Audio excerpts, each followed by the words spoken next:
What's up mga kabady? Kamusta? Boxing update nga pala. Ang bagong alaga ng MP Promotion, pag-usapan natin yan. Mga kabady, let's go! So isa nga po sa mga pambato ng Pakistan ang pumirma. Ngayon sa MP Promotion na si Muhammad Wasim, ayon sa pahayag ni Wasim, na ang pagpirma niya daw sa ilalim ng promotion ni Manny Pacquiao ang siyang magiging daan upang maging isa na siyang ganap na world champion sa susunod na taon. Habang ang president naman ng MP Promotion na si Sean Gibbons ay sinabing excited na sila at masaya dahil meron na ulit silang bagong magaling na boxer. Kaya naman bibigyan daw nila agad ito ng laban sa susunod na buwan. Sa kasalukuyan ay may record itong si Wasim na 13 wins at 9 na knockout at may 2 talo lamang.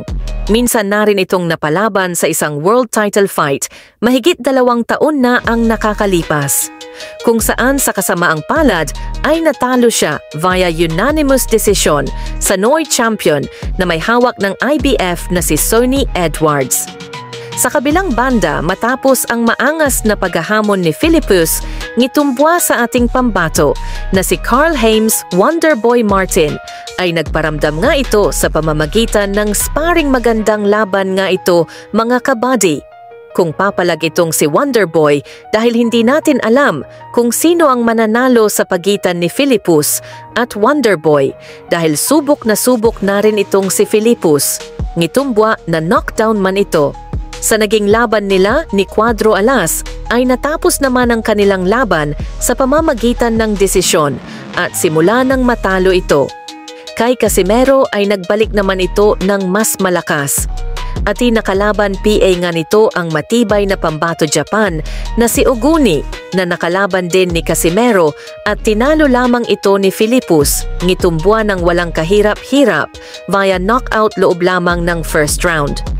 Sa kasalukuyan ay may record itong si Philippus ng hitumbwa na 15 panalo, 13 knockout at may 2 talo lamang. Samantalang si Wonderboy naman ay isang undefeated na may kartadang 24 na wins at ang 19 dito ay tinapos sa pamamagitan ng knockout. At Ryan Garcia magbabalik ngayong Enero 2025 sa Dubai. Ayon sa post ni Ryan Garcia ay makakalaban daw nito si Jaber Zayane.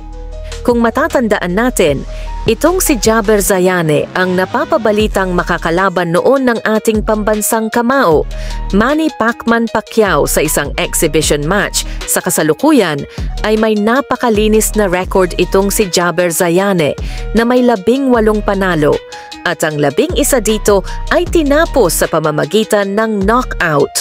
Subalit hindi natuloy ang laban nila ni Pacman noon walang lumabas na impormasyon kung bakit hindi natuloy ang magiging laban sana nila noon.